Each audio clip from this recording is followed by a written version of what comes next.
चौधरी जोधपुर के जालौरी गेट में हुई हिंसा के बाद लगातार कर्फ्यू जारी है और आज कर्फ्यू का छठा दिन है। आज कर्फ्यू में 8 घंटे की ढील दी गई है।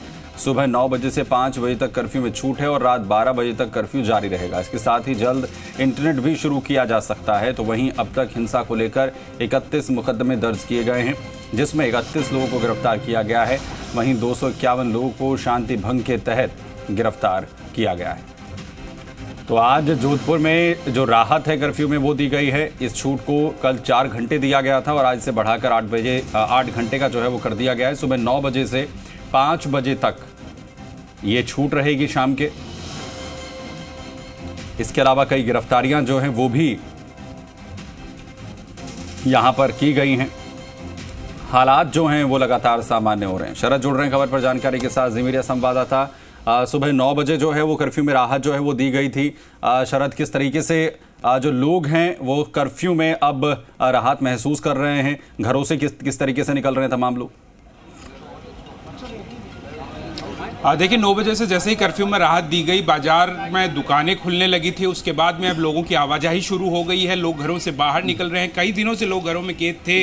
2 घंटे 4 घंटे की छूट दी गई और आज 8 घंटे की छूट है। तो इस दौरान कहा जा सकता है लोग घरों से ज़्यादा संख्या में बाहर निकल रहे हैं और इस दौरान पुलिस का भारी जाब्ता भी यहाँ पर तैनात है। फिलहाल जो जोधपुर शहर का घंटाघर है वहाँ पर मैं मौजूद हूँ। आप देखेंगे पुलिस का भारी जाब्ता, और ये जाब्ता होने का एक दूसरा कारण भी है कि अतिरिक्त जाब्ता इसलिए लगाया गया है कि जो आर्य मरुधर अखाड़ा है, उनके जो दलपति हैं, उनका निधन हो गया और उनकी अभी शव यात्रा यहाँ से निकाली जानी है। उसको लेकर के यहाँ पर ये जो पुलिस की संख्या है, जो पुलिस बल है, उसको बढ़ा दिया गया है। इसकी वजह है कि शव यात्रा के अंदर राजस्थान भर से लोग यहाँ जोधपुर पहुँच रहे हैं। लगभग माना जा रहा है 1,500 से 2,000 लोगों की संख्या में लोग शव यात्रा में हो सकते हैं। तो उस दौरान किसी तरह की कोई अप्रिय घटना ना हो, किसी तरह से शांति व्यवस्था में कोई व्यवधान ना हो, इसके चलते भारी पुलिस बल है जो यहाँ पर तैनात कर दिया गया है। काफ़ी लोग यहाँ पर मौजूद हैं, उनसे बात कर लेते हैं। अभी शव यात्रा निकाली जानी है, यहाँ से निकलेगी। कौन ये थे जिसकी वजह से ये अतिरिक्त जाब्ता यहाँ लगाया गया है? ये हमारे आर्य मरुधर व्यायामशाला के वरिष्ठ दलपति थे, सुरेंद्र बहादुर सिंह जी। गुरु नाम से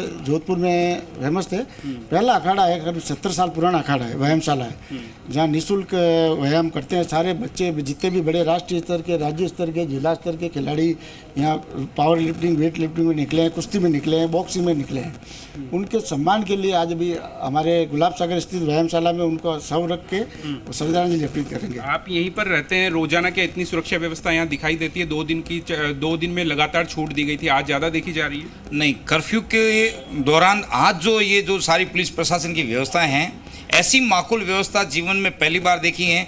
क्योंकि हमारे जोधपुर के कहा जाए हिंदू हृदय सम्राट सुरेंद्र बहादुर सिंह जी, जो युवाओं की रग रग में बसे हुए थे, आज उनकी आत्मा परलोक सिधार गई है। हम सभी जोधपुरवासी उनको संपूर्ण जोधपुरवासियों की ओर से श्रद्धांजलि अर्पित करते हुए, ये सारी व्यवस्था उन्हीं के लिए है। बिल्कुल, सारी व्यवस्था उन्हीं के लिए और यही यहाँ पर देखा जा रहा है, इसीलिए सुरक्षा व्यवस्था बढ़ा दी गई है। इधर दिखाना चाहूँगा, बाजार है घंटाघर का, जहाँ पर लोग पहुँचना शुरू हो गए हैं। लोगों की आवाजाही यहाँ पर बढ़ती जा रही है। हालांकि जैसा देखा गया 2 घंटे की और 4 घंटे की जब छूट थी तो लोगों की संख्या काफ़ी ज़्यादा थी, क्योंकि छूट का समय कम था। आज ढील पूरे दिन भर की दी गई है, 9 से 5 बजे तक की। तो धीरे धीरे क्रम में लोग यहाँ पर पहुँच रहे हैं। एक साथ यहाँ पर भीड़ नहीं दिखाई दे रही है, लेकिन पुलिस का जाब्ता बाजारों के अंदर भी मौजूद है, जो कि देख रहा है कि किसी तरह से अगर भीड़ बढ़ती है तो यहाँ लोगों को कोई परेशानी ना हो, किसी तरह की कोई घटना ना हो। इसको देखते हुए पुलिस के अधिकारी हैं वो भी यहाँ पर गश्त करते हुए नजर आ रहे हैं। अभी आईजी लेवल के अधिकारी हैं जो कि यहाँ पर पहुँचे थे और उन्होंने यहाँ व्यवस्थाओं का जायजा लिया था। दूसरी, अब जो शव यात्रा निकाली जानी है उसमें संख्या काफ़ी ज़्यादा लोगों की रहेगी। जब से कर्फ्यू लगा है, एक साथ इतनी संख्या में लोग यहाँ जोधपुर शहर में इकट्ठा नहीं हुए हैं जितने कि अभी शव यात्रा के दौरान इकट्ठे हो रहे हैं। तो इसके चलते पुलिस को काफ़ी मशक्कत करनी पड़ रही है। पुलिस ने काफ़ी सुरक्षा व्यवस्था बढ़ाई है। तो कुछ देर में यहाँ से ही जो शव यात्रा निकलेगी उसको लेकर के पुलिस यहाँ घंटाघर पे अलर्ट दिखाई दे रही है। जी बिल्कुल, स्थितियां जो हैं वो इस वक्त प्रशासन की तरफ से सामान्य करने के लिए हर संभव प्रयास यहाँ पर लगातार जो है इस वक्त जारी है, जिस तरीके शरद यहाँ पर जानकारी दे रहे हैं। शरद, प्रशासन का अब क्या कहना है? जो बाकी बंदिशें लगाई गई हैं, मसलन इंटरनेट की अगर यहाँ पर बात हो, उसमें अभी जो है वो कब तक राहत दी जा सकती है और कर्फ्यू का ये दौर अभी और कितना चलेगा?